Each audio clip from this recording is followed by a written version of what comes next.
আসসালামু আলাইকুম এভরিওয়ান। ভয়ের আড়ালে ভালোবাসা পার্ট 4। তো চলুন গল্প শুরু করি। ওয়াহিদ নিঃশব্দে তাকিয়ে থাকে কিছুক্ষণ, তারপর ধীরে ধীরে অনুকে ছেড়ে দেয়। অনু ভেবে নেয় শেষমেশ ওয়াহিদ শান্ত হয়েছে, কিন্তু পর মুহূর্তে ওয়াহিদ ঠোঁট প্রসারিত করে এক চিলতে হাসি ফুটায়, তারপর শার্ট খুলে ফেলে দেয়। মেঝেতে তার চোখ এখনও সেই অন্ধকার আগুনে জ্বলছে। একটানে অনুকে কোলে তুলে নেয়, বিছানায় ফেলে দেয়, আর তখনও বাহিরে বৃষ্টি পড়ছে। বজ্রপাতের আলোয় ভেসে যাচ্ছে এক অজানা আবেশ। রাত 1টা, শহরের সমস্ত আলো প্রায় নিভে গেছে।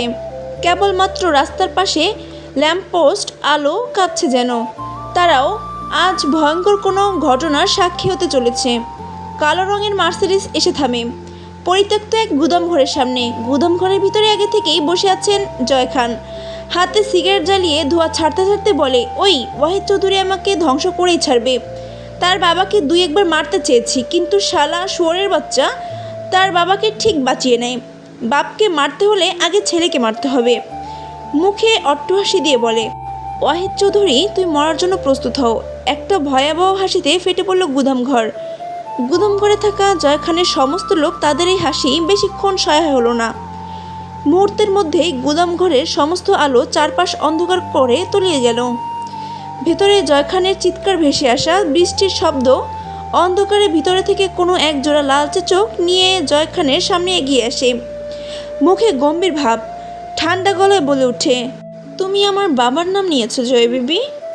পরিচিত কণ্ঠ শুনে জয় খান থরথর করে কাঁপতে থাকে। সামনে টেবিলে রাখা বন্দুকটা ধরতে যায়, কিন্তু তার আগে একটা গুলির শব্দ। গুলিটা ঠিক জয় খানের বুকের মাঝখানে ঢুকে যায়। সঙ্গে সঙ্গে খান মেঝেতে পড়ে যায়। তার চোখে বিস্ময়, অদ্ভুত কৌতূহল, তা জানার জন্য যে কে তাকে গুলি করলো। অন্ধকারে দাঁড়িয়ে থাকা ছায়াটা ধীরে ধীরে সামনে আসে। গুলির ধোঁয়া মিলিয়ে গেল। মুখ দেখা যায়, ওয়াহিদ চৌধুরী।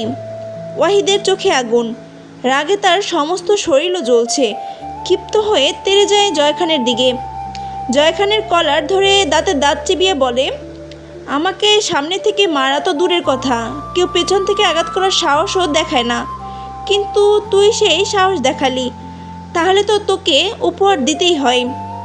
আমার উপহার কী সেটা তুই ভালো করেই জানিস। কথাগুলো বলেই ওয়াহিদ গুলি করে জয়খানের মাথার খুলি উড়িয়ে দেয়।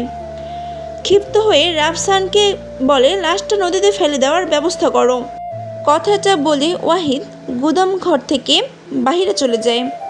বৃষ্টির ফোঁটা গায়ে পড়ছে, কিন্তু ওয়াহিদের ভিতরে আগুন যেন আরও জ্বলে উঠেছে। তার আসল শত্রুকে খুঁজে পাওয়ার আকাঙ্ক্ষা। চৌধুরী বাড়ির ড্রয়িং রুমে সোফায় বসে আছে তুহিন চৌধুরী, হাতে সকালের পত্রিকা। প্রথম পাতায় বড় অক্ষরে লেখা, বাংলাদেশের অন্যতম নামকরা ব্যবসায়িক জয় খানকে গুলিবিদ্ধ অবস্থায় মৃত পাওয়া গেছে। তার লাশ পুলিশ উদ্ঘাটন করে নদী থেকে উদ্ধার করে। তুহিন চৌধুরীর কপালে ভাঁজ পড়ে। খবরটা কয়েকবার পড়ে তিনি ল্যাপটপে চোখ ঘুরায়, যেখানে ওয়াহিদের কেবিনে গতরাতের সিসিটিভি ফুটেজও বন্ধ আছে। ঠিক তখনই ওয়াহিদের ড্রয়িং রুমে আসে, চোখ লাল কিন্তু মুখে শান্ত ভাব। তুহিন চৌধুরী গম্ভীর সুরে বলে, তুই কিছু করিসনি তো বাবা? ওয়াহিদ একটু হালকা হাসি দিয়ে বলে, তুমি কি বিশ্বাস করো তোমার ছেলে ভুল কিছু করবে? তুহিন চৌধুরী রেগে কাগজটা টেবিলে ছুঁড়ে দিয়ে বলে, এই শহরে জানে তুমি কেমন, কিন্তু তার আগে আমি জানি তোর রাগ মানুষকে মারতেও পারে। তাই হেয়ালি না করে বলো সত্যিটা। ওয়াহিদ শান্ত হেসে উত্তর দেয়, বাবা, কেউ যদি তোমার উপর হামলা করে তাহলে তাকে আমি এমনি এমনি ছেড়ে দিব? তুমি ভাবলে কিভাবে? তুহিন চৌধুরীর মুখ শুকিয়ে যায়। তার মানে তুই জয় খানকে? ওয়াহিদ ধীরে ধীরে উঠে দাঁড়ায়। যা হওয়ার হয়ে গেছে বাবা, এ নিয়ে আর টেনশন করো না।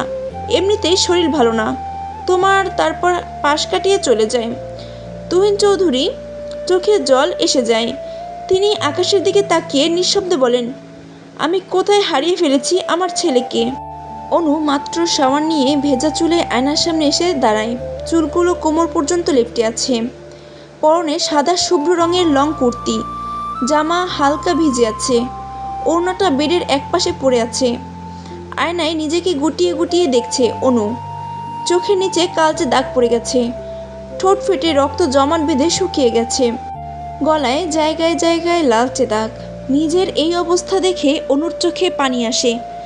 দাঁত কামড়িয়ে কান্না থামানোর চেষ্টা করে। টেবিলে রাখা ফার্স্ট এড বক্সটা থেকে মলম বের করে নেয়। আয়নার সামনে দাঁড়িয়ে জামার চেন খুলে পিঠে মলম লাগানোর চেষ্টা করে। অন্য জায়গায় তুলনায় ওয়াহিদের নখের আঁচড় পিঠে বেশি পড়েছে, যা প্রচণ্ড জ্বালা করছে, কিন্তু অনু ঠিকমতো মলম লাগাতে পারছে না। বারবার হাত ক্ষত জায়গা থেকে অন্য জায়গায় সরে যাচ্ছে। কাটা জায়গায় একটু মলম স্পর্শ হলে প্রচণ্ড জ্বালা শুরু করে। অনু হোশ হারিয়ে চিৎকার করে ওঠে। মলমটা হাত থেকে ফসকে ফ্লোরে পড়ে যায়। প্রচণ্ড পিঠের জ্বালায় অনু ছটফট করছে। সেখানে ফু দিয়ে জ্বালা কমাতে পারছে না। চোখের কোণে জল জমে এসেছে। চোখে জল নিয়ে অনু ওয়াহিদকে অসংখ্য গালি দিতে থাকে। রাক্ষস, না হলে কেউ এমন কাজ করতে পারে? অসভ্য লোক, অমানুষ, জানোয়ার, রাক্ষস বললেও ভুল হবে। ডাইনোসর একটা। শের, আমি শের। শের কখনো তার শিকারকে ছেড়ে দেয় না। হঠাৎ পিছন থেকে গম্ভীর পুরুষালী কণ্ঠ শুনে থমকে যায় অনু। তখন কী সব বলেছে ওয়াহিদকে, এসব ভেবে অনু হিম হয়ে আসে। থরথর করে কাঁপতে থাকে। এই বুঝি আত্মাটা কেড়ে নিবে। অনু মনে মনে বলে, আচ্ছা উনি আমায় কি শাস্তি দিবেন? এই বিল্ডিং থেকে নিচে ফেলে দিবেন, নাকি তুলি আছাড় মারবে? নিশ্চয়ই আছাড়ই মারবে। অনুর ভাবনায় এতটা ডুবেছিল যে নিজের অবস্থাকে ভুলেই গেছে। ওয়াহিদ অনুর সামনে এসে কখন দাঁড়িয়ে আছে তা অনু খেয়ালই করেনি। ওয়াহিদ কপাল কুঁচকে অনুকে দেখে নেয়। অনুর ভেজা চুলে বেয়ে টুপটাপ করে পানি পড়ছে। জামার চেইন খোলা, উন্মুক্ত, পিঠ দৃশ্যমান, শরীরে কোনো ওড়না নেই। ওয়াহিদ অনুর বাহু ধরে কাছে নিয়ে এসে কোলে তুলে নেয়। হঠাৎ অনু হুঁশে ফিরে চিৎকার করতে থাকে, ছাড়ুন বলছি, ছাড়ুন আমায়। আমায় অসভ্য লোক, আমায় মেরে ফেলবেন নাকি? এবার কিছু করলে আমি কিন্তু আপনাকে খুন করে ফেলবো।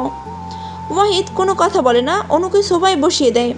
অনু কাঁপতে কাঁপতে কিছু বলতে যায়, কিন্তু ওয়াহিদ অনুর ঠোঁটে আঙ্গুল দিয়ে চুপ, একদম চুপ। অনুর চোখে মুখে পানি পড়ছে, ভয়ে কিছু বলছে না। ওয়াহিদ আলতো স্পর্শে অনুর পিঠ থেকে চুল সরিয়ে সামনে দেয়। পিঠে ওয়াহিদের স্পর্শ পড়তে অদ্ভুত শিহরণে কেঁপে ওঠে অনু। হাত মুষ্টিবদ্ধ করে বলে ওঠে, কি করছেন? ছাড়ুন প্লিজ। আপনি এমন কেন? ওয়াহিদ অনুর পিঠে মলম লাগাতে লাগাতে বলে, কেমন আমি? অনু কোনো উত্তর দেয় না, চুপ করে বসে থাকে। ওয়াহিদ ধীরে ধীরে পিঠে মলম লাগায়। মাঝে মধ্যে অনু ব্যথায় কেঁপে ওঠে। মলম লাগানো শেষ হলে ওয়াহিদ দুষ্টুমি করে অনুর উন্মুক্ত পিঠে সস্পষ্টে চুমু ছোঁয়ায়।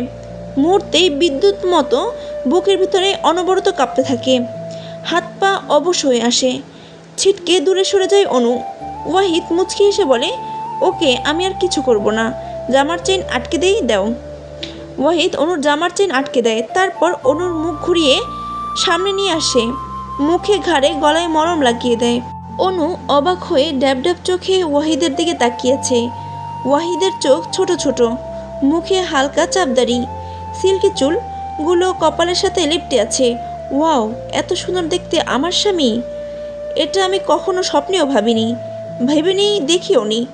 পরক্ষণে অনু নিজের মনকে নিজেই বকুনি দেয়। ছি অনু, কত বড় লুচু তুই বন্দি অবস্থাতে এই মানুষের উপর ক্রাশ খাস, তাও নিজের শত্রুকে। ইয়াকছি! ভাব অনু, একে খুন করা যায় কি করে? ক্রাশ খেলে চলবে না। আমি সুন্দর বউ এভাবে দেখার কি আছে? আর আমাকে খুন করার প্ল্যান বাদ দিয়ে দেন ম্যাম। আপনি আপনার ওড়না গায়ে দিবেন? আমার নিজেকে কন্ট্রোল করতে অনেক কষ্ট হচ্ছে। নিজে বাঁচুন এবং অন্যকেও বাঁচতে দেন, না হলে আমি যে নৌকায় ডুববো ওই নৌকা আপনাকে ডুবিয়ে ছাড়বে। So be careful. ওয়াহিদের গম্ভীর কণ্ঠ শুনে অনু সোফা থেকে লাফিয়ে উঠে মুখ ভেংসি কেটে বিড়বিড় করে বলে, জেনা বালের চেহারা, নাম রাখছে পেয়ারা, যত সব ঢং। কিছু বললে অনু? কি মনে হয় কিছু শুনলাম? কই কিছু না তো। অনু থতমত হয়ে বলে, কান যেন নয় ডেগরি নৌকার মাঝি, মনে হয় কথা বললেও শুনে ফেলে। থাকবো না এখানে। আচ্ছা, তাহলে আপনাদের কাছে এই পর্বটা কেমন লাগলো আমাকে কিন্তু অবশ্যই কমেন্ট করে জানাবেন, এবং পরবর্তী পর্ব খুব তাড়াতাড়ি দেওয়ার চেষ্টা করব। ধন্যবাদ, আল্লাহ হাফেজ।